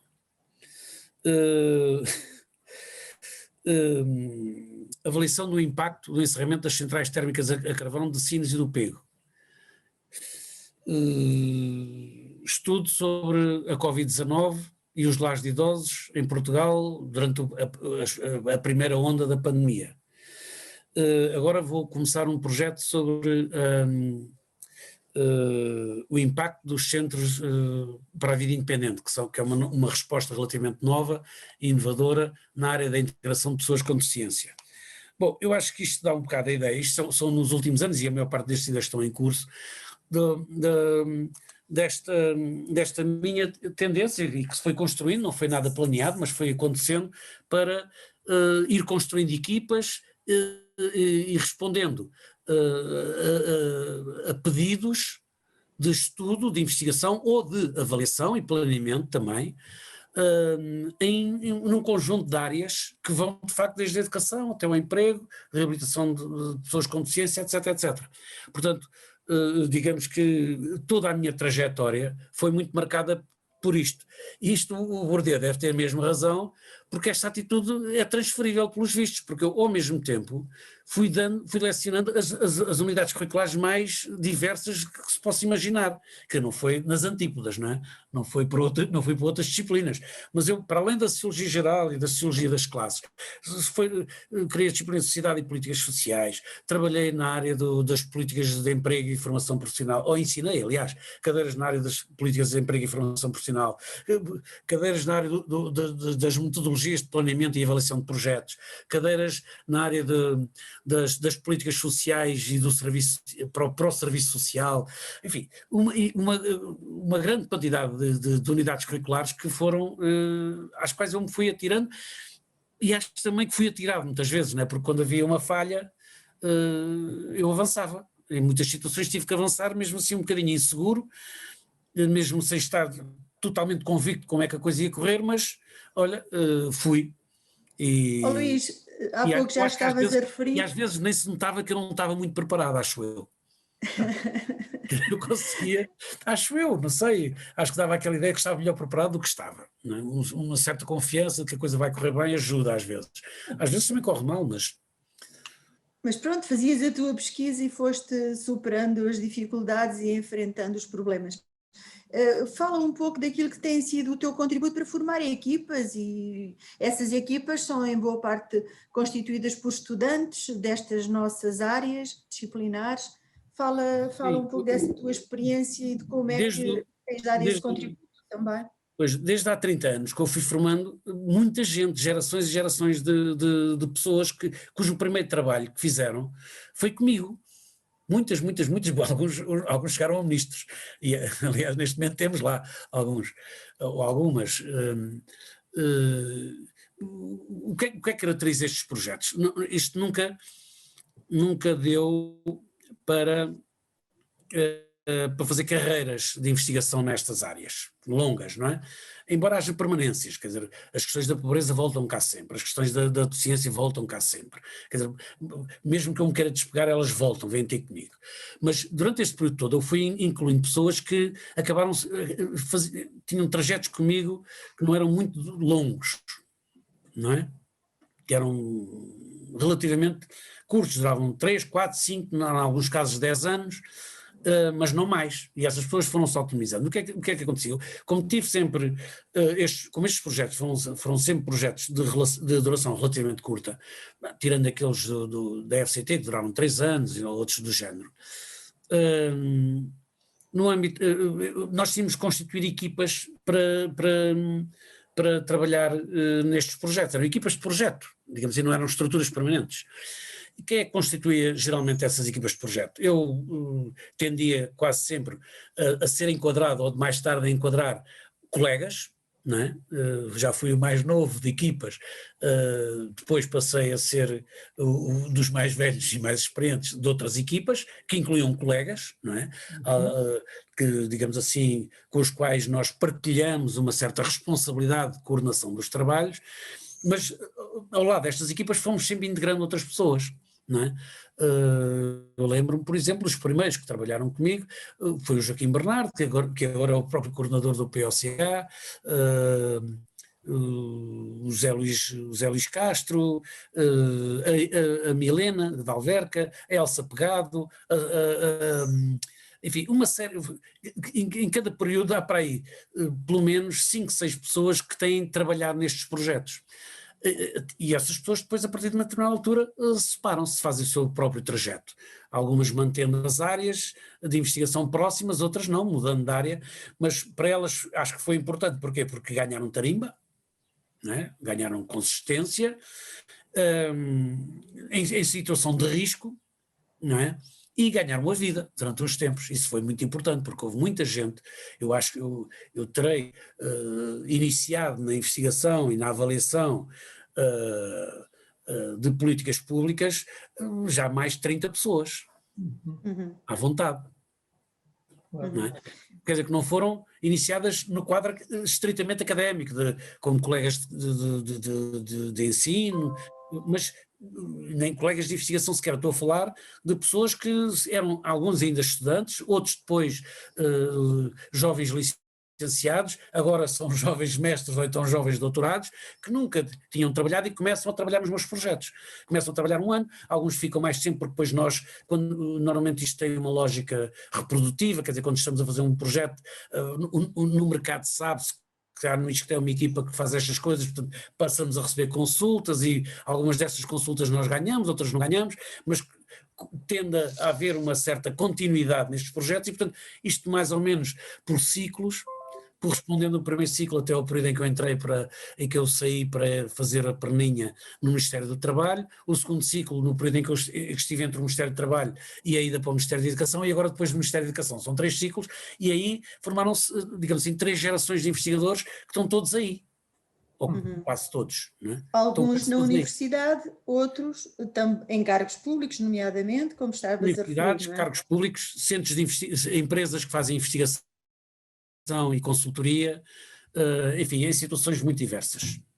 Voltando um pouco àquela tua experiência de investigação mais fundamental também, digamos que depois de regressares destes últimos cargos, quando voltaste há uns anos ao ISCTE, também estiveste e tens participado em projetos de fôlego a nível fundamental, de investigação fundamental, em que tens dado contributos, nomeadamente em termos conceptuais, com equipas internacionais. Queres falar um pouco disso? Eu nunca tive uma grande capacidade para manter redes muito estáveis. Isso, se calhar, é outra característica. Relembrando os tempos da militância política mais ativa, eu fui sempre mais um propagandista, um agitador, digamos assim, do que um organizador.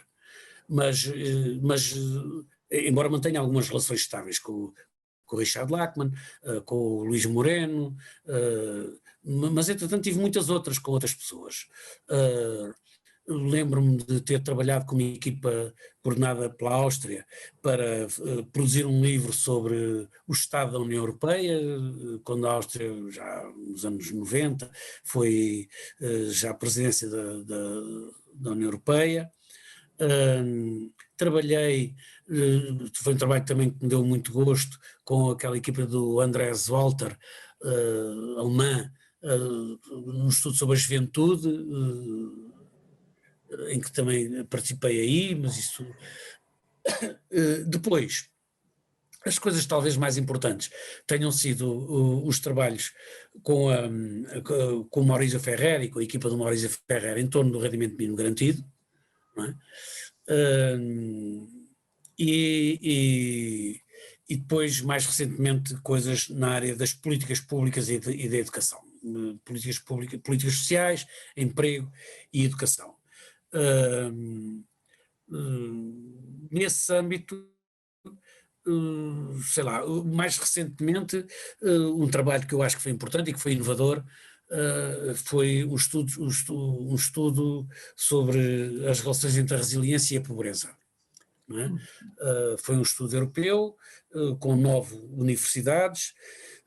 Eu coordenei a equipa portuguesa, que fez o estudo sobre a resiliência em Portugal, e depois coordenei as 9 universidades para a produção depois não, foi antes, para a produção do quadro conceptual, não é? E aí eu acho que nós demos um contributo para pôr as questões da resiliência no ponto em que deviam estar, porque na altura o conceito aparecia muito do lado político, digamos assim, como uma solução mais política do que científica, e nascia de má maneira. Preparava-se para substituir a lógica da ativação. E, portanto, se o discurso, simplificando muito, eu sei que isto é muito simplificador, mas simplificando muito, os movimentos políticos mais conservadores que alimentaram, e neoliberais, que alimentaram o discurso da ativação como princípio de reforma do Estado Social e das políticas sociais, preparavam-se para uma outra versão da responsabilização dos indivíduos e da desresponsabilização e recuo do Estado, que é a ideia da resiliência. E a resiliência aparecia assim tal e qual, a capacidade para lutar contra as probabilidades. E se há pessoas que são heroínas e heróis e conseguem ser resilientes, porque é que você não consegue? Portanto, vamos lá estudar quais são as coisas que as pessoas precisam de fazer para se tornarem resilientes e, com isso, naturalmente, aliviarem as contas públicas e aliviarem as despesas do Estado. Que era muito assim que a coisa aparecia. E nós conseguimos produzir uma discussão que teve repercussões, que teve impactos internacionais, porque o tom mudou um bocadinho, ou pelo menos a discussão passou a ser mais focada nas condições sociais da resiliência. Foi o grande tópico que nós chamamos a atenção. A resiliência não é uma coisa que possa existir apenas como atributo individual. E para além de não ser um atributo, é uma atitude, é uma prática. Há práticas que podem ser classificadas como resilientes, mas não se pode classificar as pessoas como resilientes em si mesmas, na sua natureza. É o regresso às explicações essencialistas, que o Bourdieu falava muito bem lá no métier de sociólogo, né? A resiliência são práticas contextualizadas, como todas as outras práticas, produzidas por agentes que são condicionados, em parte determinados, se quisermos, pelas suas condições, e para além disso, desenvolvem-se se houverem recursos, como é necessário para toda a espécie de práticas. Não é? E tendo posto a tónica nesta perspectiva crítica da noção de resiliência tal como ela aparecia, vinda de onde? Da psicologia. Porque eu, aliás, lembro numa destas reuniões internacionais, na primeira reunião da rede, eu disse-lhes que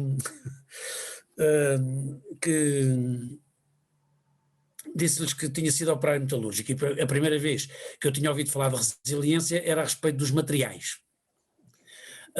E nós classificávamos o ferro em função da sua resiliência. Um operário naquela altura tinha que, e agora também, um operário qualificado tinha que distinguir o aço em função da sua resiliência, não é? Noutros tempos, quando eu comecei, isso aprendia-se até da maneira mais dramática, né? Os mais velhos pregavam verdadeiras partidas um bocadinho, nós hoje poderíamos considerar, e considera-se, e consideramos, e bem, um bocadinho violentas, mas pronto, os aprendizes tinham que aprender e era dessa maneira. Mas nós sabíamos o que era a resiliência, e a resiliência era a capacidade dos materiais voltarem ao estado inicial depois de sofrerem um choque externo. E era isto. Depois, este conceito foi levado para a natureza, onde conserva muito esta conotação, não é? A capacidade de recuperar de um choque e se reconstruir. Voltando ao estado inicial, aqui já é uma nuance, voltando ao estado inicial ou não, ou até às vezes desenvolvendo-se, ou mudando as suas características. Quando passa para o campo da psicologia, ela é utilizada muito, eu pelo menos topei com ela, no combate à toxicodependência, que foi uma outra coisa que eu fiz na vida durante uns tempos. Criei o programa Vida e Emprego e fui adjunto do coordenador nacional do Projeto Vida, que era a Agência Nacional para o Combate à Toxicodependência. E aí topei com o conceito de resiliência. E aí resiliência o que era? Era o atributo que distinguia os jovens que conseguiam evitar o consumo das drogas e os que não conseguiam evitar o consumo das drogas. E, portanto, os atributos que levavam uns a rejeitar e outros a consumir era a resiliência. E, portanto, é esta noção da resiliência como um atributo individual que tornam uns capazes de lutar contra as adversidades e os outros que são engolidos pelas adversidades, sendo naturalmente uns bons e outros maus, quer se queira ou não, implicitamente está esta ideia, foi a maneira como este conceito apareceu no campo político. Hoje em dia está de moda, até temos um plano de recuperação e resiliência, este conceito rapidamente entrou aí no discurso político e mediático, e portanto toda a gente fala de resiliência, mas apareceu por esta via, sendo que hoje em dia, como se nota, já não é bem este conceito que está, porque já se diz, não, há um plano de resiliência, mas esse plano de resiliência tem por trás um envelope financeiro, um apoio. Portanto, somos resilientes se tivermos recursos. Mas isso eu acho que também fui de alguma maneira inovador com o conceito de modos de vida da pobreza. O António também me ajudou muito nisso. Eu na altura lembro-me que tinha desenvolvido uma espécie de uma pequena teoria sobre os modos de consumo, não é? Das famílias pobres. E quando o António olhou para aquilo, começou a conversar comigo sobre aquilo e chegámos à conclusão que aquilo era um bocadinho mais do que modos de consumo, aquilo eram mais modos de vida que incluíam representações e sistemas de preferências sistemáticas, não é? Portanto, uma estilização da vida diferenciada entre grupos que objetivamente estarão em condições semelhantes, e portanto esta ideia de que os pobres não são todos iguais, e não são só todos iguais porque em média uns são mais pobres, outros são menos pobres, uns são mais desempregados em média, outros são menos desempregados em média, uns são mais idosos em média, outros são menos idosos em média, eles são diversificados porque são pessoas e que partilham maneiras de ser e de viver com outras pessoas que tornam as suas práticas, as suas atitudes, as suas representações sobre a vida, as suas disposições diferenciadas independentemente de eventualmente terem condições objetivas de vida semelhantes. E eu acho que aí também fomos um bocadinho inovadores. Dizes, António? Sim, foste muito inovador, acho eu, sim, sobre isso. Sim. Pronto, o resto é business as usual. Trata-se de ir fazendo o melhor possível, fazendo as coisas o melhor possível. Eu acho que sempre com este sentido muito da utilidade. Não é? A ideia de que... Luís, e olhando agora para o futuro, o futuro das ciências sociais agora, nas novas circunstâncias, pois, António, o panorama do mundo, o que é que são as dificuldades e as potencialidades do próximo futuro de desenvolvimento nas ciências sociais? Tens essa experiência toda, quer de ensino, quer de pesquisa, quer de intervenção pública e tudo isso. Algumas ideias sobre isso? Sim, quando eu trabalhava na MAG, eu não me fiz, ele é que se fez meu amigo, aceitou que eu fosse amigo dele e conversava muito comigo, um velho operário, um militante comunista, que tinha sido preso e tal, que era o coordenador da Comissão de Trabalhadores e que ele gostava muito de falar comigo. Eu não era da cor, mas ele gostava muito de trocar impressões comigo e falar comigo e tal, achava-me piada também. E usava com alguma frequência uma frase quando havia dúvidas, que eu nunca mais me esqueci, e que a frase era assim: por onde passa um, passam todos.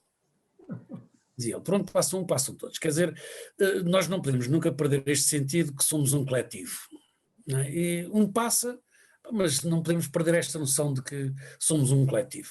E nas sociedades contemporâneas, eu acho que há aqui uma tensão entre um movimento para uma individualização que representa uma responsabilização acrescida do cidadão individualmente considerado, com uma outra individualização que é um bocado narcísica e anómica. E isto que se passa na sociedade reflete-se também nas ciências sociais, bastante.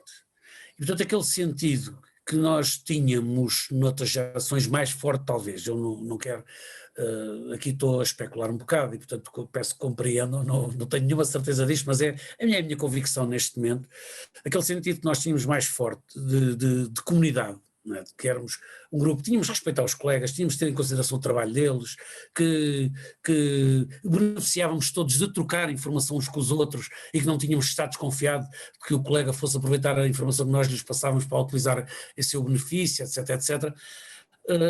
Esse ambiente eu acho que hoje em dia precisava de ser outra vez reinventado, não sei em que bases, mas precisava de ser reinventado, porque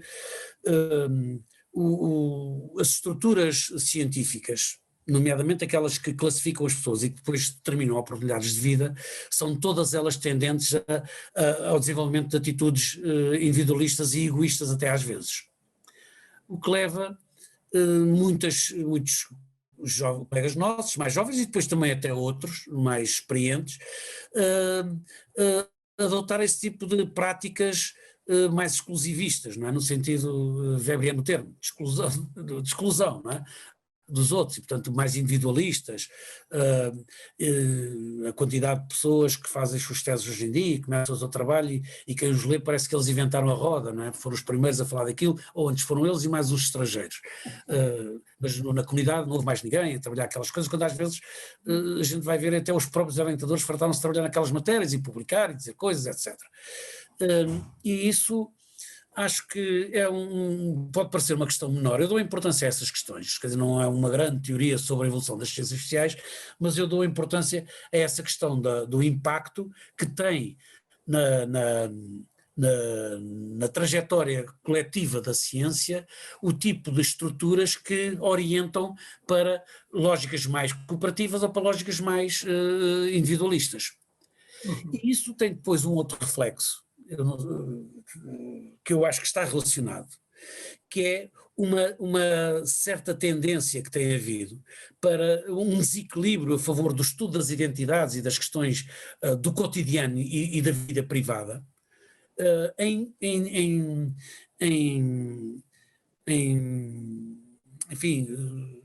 prejuízo do estudo das grandes instituições. Não é que as ciências sociais tenham abandonado esse estudo, pelo contrário, até hoje em dia nós falamos do neo-institucionalismo, mas, por exemplo, o neo-institucionalismo tem, curiosamente, hoje em dia, mais expressão depois nas suas consequências práticas, na economia ou noutras ciências do que na sociologia, quando nós devíamos ser a ciência do estudo das grandes instituições e também, claro está, conseguiu-se esse grande ganho de compatibilizar as duas faces da moeda, também sem deixar as questões da vida privada, das individualidades, das identidades particulares. Mas acho que hoje em dia há uma grande propensão para os nossos jovens investigadores e outros não tão jovens sobrevalorizarem as dimensões identitárias e, digamos assim, individuais, não é? Privadas, e havendo menos gente a estudar as grandes instituições. Quando, curiosamente, o potencial para nós sistematizarmos aquilo que já se conhece e desenvolvermos novos conhecimentos sobre essas grandes instituições é maior do que nunca foi. o potencial do Big Data, o manancial de metodologias que nós temos hoje à nossa disposição, a própria possibilidade de fazermos coisas destas, entrevistas à distância, coisas que antigamente levariam muito mais tempo para compreender os aspectos mais microscópicos da vida social. Hoje em dia nós temos a possibilidade de os tratar de uma forma agregada e, portanto, de produzir grandes avanços na compatibilização entre as macroestruturas e as microestruturas. Eu acho que está um bocadinho prejudicada por esta concentração nas microestruturas, por aquilo que é giro, é tão interessante, e nós arriscamos a começar a ser uma ciência que trata de coisas giras, deixando outros a tratar das coisas importantes. Não é que as coisas giras não sejam importantes, eu, como vocês sabem, sou muito uma pessoa muito interessada em tudo quando são coisas giras, mas acho que não podemos deixar de dar a importância às outras, e do meu ponto de vista, como ciência, nós devíamos retomar algumas dessas áreas. Naturalmente, isto é desigual. Por exemplo, o ambiente atrai hoje em dia muitos investigadores, isso é importante, é talvez o principal problema social com que nós nos confrontamos, mas as questões da guerra e da paz, as questões do trabalho, as questões das migrações, etc., são questões que podiam ganhar, as questões da cidade, não é? As questões da cidade, hoje em dia poucos dos nossos colegas trabalham as questões da cidade, das metrópoles, da vida, da maneira como as sociabilidades produzem diferentes contextos espaciais e as transformações que estão a ocorrer nas relações entre os espaços rurais e os espaços urbanos, enfim, tudo isso mereceria, acho eu, uma reflexão de fundo para podermos ganhar credibilidade enquanto ciência, beneficiar do potencial que hoje em dia está à nossa disposição do ponto de vista metodológico e fazer isso, reconstruindo um bocado algumas das bases da nossa cultura profissional. Para usar, não sei se o Celso, o Lano e a Nina conhecem isso bem ou não, mas o António desenvolveu no primeiro congresso de Sociologia, apresentou um trabalho seminal sobre a cultura profissional dos sociólogos, em que ele falava de uma cultura dissociativa e de uma cultura associativa. Eu acho que o balanço que temos que fazer vai no sentido de que a cultura associativa não está a ganhar muito terreno. Não se desenvolveu, perdeu para a cultura dissociativa, e hoje em dia a separação entre a sociologia enquanto profissão e enquanto aplicação e a sociologia enquanto ciência e academia pendeu muito, do ponto de vista das estruturas da nossa ciência e da nossa profissão, pendeu muito para o lado da academia em desfavor da reflexão e da construção da nossa profissão. Não sei, são coisas que eu acho que mereciam uma reflexão séria, porque disso depende muito o nosso futuro e o futuro dos outros, não é? Porque eu dou um exemplo. Nos estudos que eu fiz agora recentemente, por convite do Luís Moreno, que estava também desenvolveu uma rede para estudar as relações entre a pandemia e o seu impacto nos lares de idosos. Portanto, eu apareci aqui pelo lado dos lares de idosos, serviços sociais. Na Europa, foram também 15 universidades europeias que usaram o mesmo template para produzir o estudo. Uma das coisas que eu chamei a atenção é que as ciências sociais, a sociedade, apareceu aos olhos de toda a gente como um fenómeno, uma coisa, no sentido durkheimiano do termo, não é? Tão importante como o vírus, como o bicho, ou lá a estrutura molecular que infecta as pessoas, não é? E toda a gente passou a referir-se aos comportamentos sociais como questões centrais do ponto de vista médico até, não é? Portanto, tudo apontava para um crescimento do reconhecimento das ciências sociais para atacar coletivamente uma questão como esta, até mesmo as questões das doenças. Isto é regressar ao Durkheim, não é? Quase puro. E eu acho que que nós fizemos um grande esforço para atacar essas matérias, não é? Mas ainda assim tivemos alguma, e estamos a ter alguma dificuldade em meter alguma ordem nisso, não é? A expressão distanciamento social é exemplar a esse respeito. Não é? Nós dá voltas na cadeira cada vez que vimos na televisão falar do distanciamento social e a dizermos, mas o distanciamento social não é isso, mas como é que a gente, ao fim destes anos todos de presença da sociologia na sociedade, aos mais diversos níveis, não é? O ministro dos Negócios Estrangeiros é sociólogo, não é? A ministra adjunta, ministra da Presidência do Conselho de Ministros é socióloga. Temos a ter alguma dificuldade em impor, em passar a mensagem da utilidade que tem o nosso conhecimento. Pronto, é a minha percepção das coisas e estamos muito entretidos com outras coisas para ir esquecer estas. Não é que as outras sejam um pouco importantes, eu não digo isso. Não, muito interessante, Luís, obrigado. Luís, deixa eu lhe perguntar, que você já mencionou a pandemia do Covid, né, como tema, inclusive, de pesquisa. Como é que ela afetou você pessoalmente na sua vida ativa como professor e investigador? Que nós estamos fazendo essas entrevistas remotamente, em grande parte, por causa disso, né? Bem, a primeira situação foi de choque, não é? Como todos, acho eu, toda a gente. De repente, estamos com a pandemia, o que é que nos vai acontecer? Eu nunca fui ter muito medo, mas fui sempre de ser muito cauteloso. E, portanto, o choque fechou-me em casa, como toda a gente. Ainda por cima estou casado com uma enfermeira que não me deixa meter o pé em ramo verde, de maneira nenhuma. Mas depois, de repente, comecei a dizer, mas eu tenho aqui uma série de projetos que estavam a decorrer, o orçamento é limitado, eu não posso deixar de pagar às pessoas a dizer agora vão fazer teletrabalho, ou faço um apelo ao Estado para pagar os vossos salários, como fizeram muitas empresas, e bem, não estou a criticar isso, mas eu não tinha essa possibilidade. E, portanto, a primeira reação foi de muita ansiedade, não é? Com as coisas que ficavam paradas e que tinham prazos e que tinham que ser respondidas e como é que eu ia resolver para as fazer. Depois foi relativamente rápido até passarmos a usar estas ferramentas para fazer grande parte do nosso trabalho. Nós fizemos, que no âmbito destes projetos todos fizemos, eu posso dizer em contexto de pandemia, centenas de entrevistas.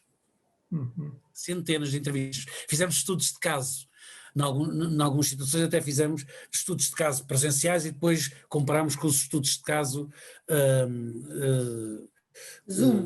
realizados por Zoom e com outras técnicas. A administração dos questionários era feita também de forma eletrónica, enfim, uma série de mudanças nas nossas rotinas de pesquisa, de investigação.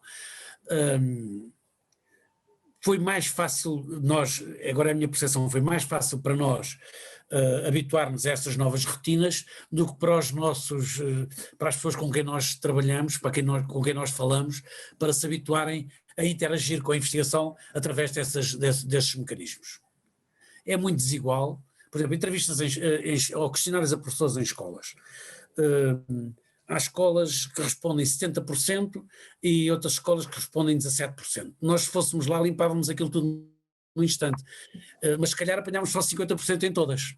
Neste caso há muita desigualdade porque há aqui, como sempre funcionaram, não é? Mas no novo contexto funcionam aqui mecanismos sociais de relação com os investigadores que afetam muito esta disponibilidade das pessoas para se envolverem também de compromisso com as matérias que estão a ser tratadas. E, portanto, nós deixamos de controlar tanto a relação social de investigação, embora a minha experiência foi de que nós rapidamente nos adaptámos ou adaptámos os nossos instrumentos de pesquisa ao trabalho de investigação. Outra coisa que mudou foi as nossas rotinas de reuniões. Eu passei a fazer muito mais reuniões do que fazia antes, muito mais. Agora qualquer coisinha faz-se uma reunião, liga aí o Zoom, quando é que podes? também consegui, por exemplo, nas associações populares, houve associações que estavam com dificuldades de reunir a direção completa, por exemplo, a Confraria Ibérica do Tejo, que eu sou também dirigente. Tínhamos dificuldades, um é daqui, outro é daqui, eram quase 6 em 6 meses é que havia reuniões. Passámos a fazer reuniões regulares, porque passam a ser por Zoom e vem toda a gente. Portanto, há aqui ainda muita incerteza, muita ambiguidade, mas uma grande vontade de regressar, mas agora já não sabemos bem, quer dizer, agora que temos, por exemplo, num projeto em que a rotina está toda montada, porque foi começada com ferramentas eletrónicas. E agora, para ir ao terreno, quando é que regressamos ao terreno? Vamos ter que lá ir, até porque temos saudades, não é? E as pessoas estão à espera de nos conhecer diretamente, outras já nos conhecem, mas estamos ainda numa fase de adaptação. Agora, do ponto de vista técnico, nós adaptamos. Do ponto de vista relacional e com as suas consequências epistemológicas, não consigo avaliar totalmente a maneira como as pessoas passaram a olhar-nos e a relacionar-se connosco enquanto, vamos chamar assim, objeto de estudo, não é? Sabendo que estão a ser fontes de informação. E o que me parece é que a relação é muito contrastada, digamos assim. Mas, enfim, os projetos foram todos executados. Eu tenho esse orgulho. Recuperaste o tempo perdido nos primeiros embates da pandemia. Recuperámos o tempo perdido, mesmo o dinheiro que se gastou por estarem paradas durante um mês, ou coisa assim, ou um mês e meio, recuperámos, não é? Não fizemos deslocações, poupámos nas deslocações. Portanto, enfim, essa parte adaptámos. A outra componente mais epistemológica, creio que também resultou, até ver, não temos motivos para considerar que a qualidade do material que recolhemos é pior do que era. Agora, vamos ver. Eu acho que há coisas que são para ficar, há outras que não, mas há algumas destas coisas que eu acho que vão entrar nas nossas rotinas de investigação, acho eu. Não sei se respondi, Celso, mas a minha experiência é também muito curta ainda, não é? Isto parece que passou muito tempo, a gente olha para trás, aí pá, a pandemia já, quanto tempo? Já passou 2 Santo Antónios em Lisboa, não é? E qualquer dia 2 encarnados em Vila Franca, e quem olha para a vida com estes ciclos da festa, aí pá, tanto tempo, 2 anos, mas na verdade foi muito pouco tempo, não é? Mas acho que temos alguns problemas para resolver do ponto de vista do controle da relação com o objeto, digamos assim, mas acho que ganhamos instrumentos. O saldo é positivo, na minha opinião. Bom, deixa eu lhe perguntar de uma curiosidade que nós sempre perguntamos para os nossos entrevistados. Se você tivesse que destacar uma leitura, um livro que tenha feito a sua vida, que tenha te marcado ou impactado mais, o que é que vem à sua mente? Um livro geral ou de sociologia? Tanto faz. Ou indicado. Eu de sociologia tenho a Sociologia, Teoria e Estrutura, de Merton, La Distinction, do Bourdieu, e A Constituição da Sociedade, do Giddens. Tenho o Social Theory for Action, do William Foote-White. No fim da vida discorreu muito sobre as questões da investigação-ação, mas o fim da vida dele ainda foi muito a tempo de eu incorporar esses contributos no meu trabalho, e esse livro do Trágico e o Contraste para mim foi muito importante, por isso é que eu também já falei dele, porque é um livro que vem-me sempre à memória a toda a hora. Eles escreveram outros importantes, há também as classes sociais nos campos, claro, mas isso é mais denso do ponto de vista teórico, mas os que marcaram a minha relação com a vida, com a ciência e com o meu trabalho, eu acho que eu destacaria talvez estes. Depois houve muitos outros, quer dizer, isso os livros a gente já sabe, não é? Desde os livros locais, o Barranco de Cegos, não o deixo de me vir sempre à memória, do Álvaro Dol, sei que não é uma grande obra de literatura, mas está como o Memorial do Convento ou os 100 anos de solidão. Gosto muito da poesia do